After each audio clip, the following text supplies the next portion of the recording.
Pasukan Muslim Chechnya menyisir sejumlah wilayah yang telah direbut Rusia, di antaranya Soledar. Pasukan Kadyrov memastikan sisa-sisa tentara Ukraina yang masih bertahan. Rekamannya ramai beredar di Telegram Kadyrov 95 pada Jumat 20 Januari 2023. Mereka menyisir wilayah menggunakan kendaraan militer, pikap, dan bersenjata lengkap.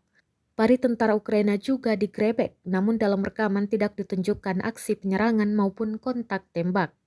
Dalam keterangan unggahan disebutkan para pejuang dari Batalion Ahmad Barat di bawah kepemimpinan Komandan Ismail Aguev memantau pergerakan tentara Ukraina. Tentu saja, setiap upaya tentara Ukraina untuk menduduki kembali wilayah ini jelas akan gagal dan hanya akan menyebabkan lebih banyak kerugian tenaga kerja dan peralatan Barat yang berharga, jelas narasi tersebut.